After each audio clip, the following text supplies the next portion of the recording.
Untuk kali ini saya merasa perlu membuat konten yang saya beri judul dengan running versus debugging.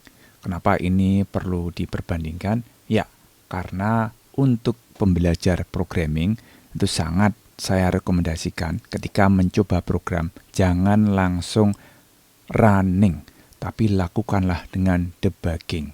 Karena ada kekurangan kalau kita hanya melakukan running. Kekurangan yang pertama adalah, silahkan lihat di sini. Running ya. Kalau kita running, maka kita tidak dapat mengundo masukan. Masukan yang sudah terlanjur kita isikan dari keyboard, ya sudah, akan masuk ke situ. Sebagai contoh ini kan sederhana ini ya. Kita pengennya memasukkan nilai-nilai urut misalnya 1, 2, 3, 4, 5 ke A, B, C, D, E. Kemudian kita mau menjumlahkan. Ini sengaja salah ya. Biar nanti akan lebih mengena proses debugging yang lebih unggul daripada running. Oke, ini yang pertama dulu ya. Kelemahan pertama dulu kita coba. Kalau kita langsung running dengan klik ini kan run. Oke, kita run begini. Tapi saya ada kesalahan ya. Ini sengaja nih ya. Bagaimana kalau ini salah nih ya. 2, maunya 3 jadi 4, 4, 5. Tuh ya. Sudah terlanjur seperti itu. Bagaimana? Kita harus ngulang lagi dari awal, ya kan? Ngulang lagi dari awal. Karena apa? Karena yang dijumlahkan ini beda dengan maksud kita. Ini sekedar menggabungkan dua string. Oke, itu yang pertama ya. Jadi kita harus ngulang lagi gara-gara salah input. Padahal kalau kita dengan debugging kita bisa mengundo. Kemudian kekurangan selanjutnya apa? Kekurangan selanjutnya adalah ini bisa dibaca ini. Tidak dapat mencoba sebagian program. Namanya juga run. Jadi semua dituliskan baru dicoba. Ini kita coba lagi ya. Kalau kita nge-run ya. Kan kehilangan waktu ini. Yang tadi ya kita betulkan. Oh iya tadi salah masukkan. Harusnya ini 1. Kemudian ini 2. Tadi malah 4 ya typo. 3. Tuh harus seperti ini. 4. Kemudian 5. Nah baru sadar nih. 1 ditambah 2 masa 12. Oh ya ini salah gitu kan. Coba kalau kita melakukan debugging, apakah kita bisa mengundo? Ini yang salah.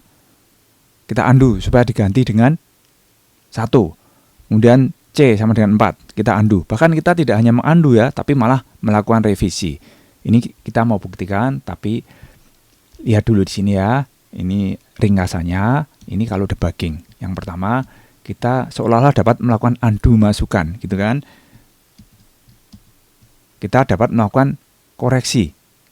Ya, undo dan koreksi gitu ya. Kita dapat mencoba sebagian dari program. Mau dibuktikan? Mari kita buktikan. Kalau kita mendebug, maka kita perlu ngerem. Proses itu berhenti di mana? Nah, ini kan hanya masukan-masukan ya. Misalnya kita hentikan di sini. Nih. Nanti running program itu hanya sebagian saja dari 1 sampai 5. 6 berhenti karena break point, tempat berhenti.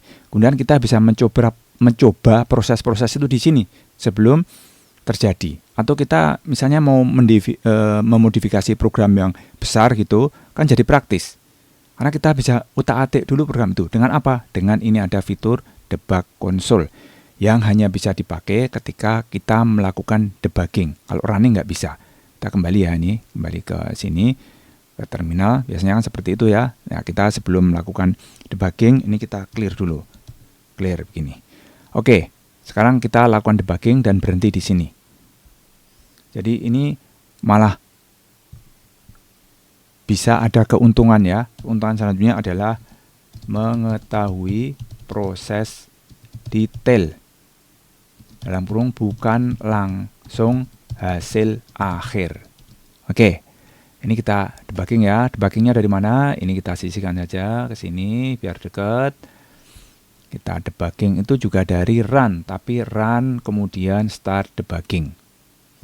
Ya, dia sudah melakukan debugging. Oke. Ini kenapa berhenti? Tidak berhenti di 6 sini ya. Iya, karena A, B, C, D, E-nya belum dimasukkan. Oke, ini kita masukkan yang salah seperti tadi ya.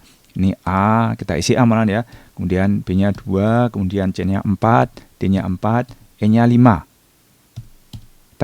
Tuh, ada panah berhenti di baris 6. Nah, ini sambil melototin ini ya.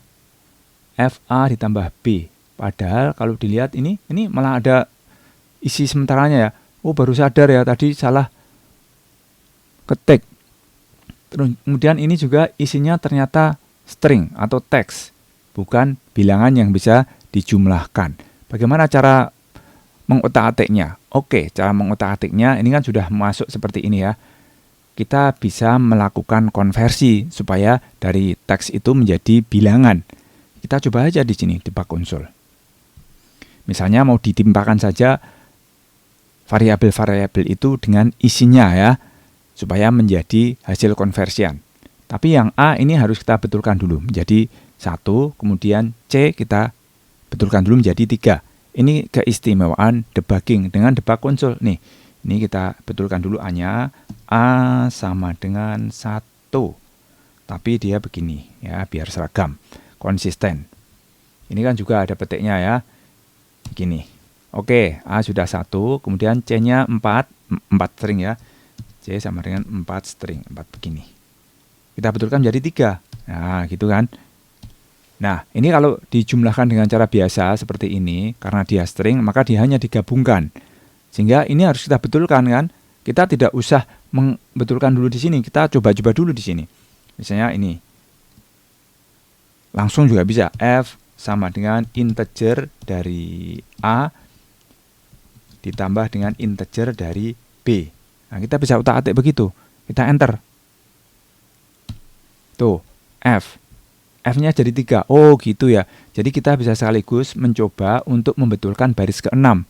Yang tadi tertulis apa adanya seperti kalau kita menjumlahkan bilangan. Padahal kita kan memasukkannya dari keyboard pakai input. Dari keyboard itu kan, kalau input kan, maka yang dimasukkan adalah string atau teks. Sehingga kalau mau dijumlahkan menurut penjumlahan angka, maka dia harus dikonversi menjadi integer. Ini bisa langsung begitu. Jadi kita bisa mengotak-atik program dengan debug console. Kalau mau lihat keluarannya ya bisa dilihat di terminal lagi. Ini hilang kan? Nah, ini bisa diperlihatkan lagi dengan tuh terminal, bisa keluaran nih. Ini kalau mau dilanjutkan, F sama dengan A plus B pasti salah ya. Hasilnya pasti 1, 2, 12. Ya yang benar yang di debug console. Jadi yang di debug console ini akan tertimpa dengan eksekusi dari baris 6.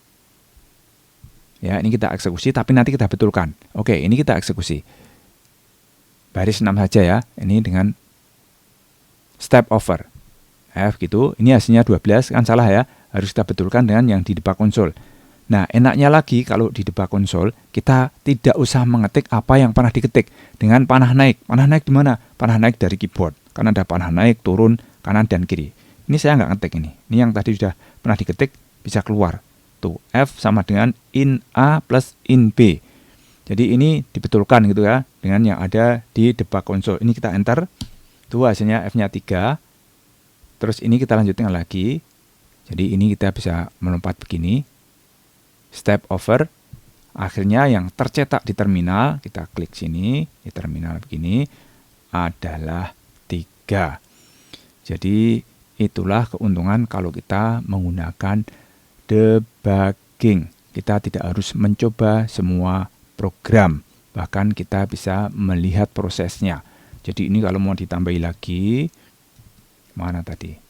Tambahi lagi, ini selain prosesnya juga melihat perubahan nilai variabel.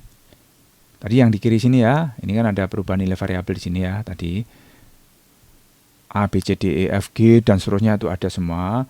Kemudian kita juga praktis karena apa yang pernah diketikkan di debug console bisa dipakai lagi tanpa mengetiknya. Cukup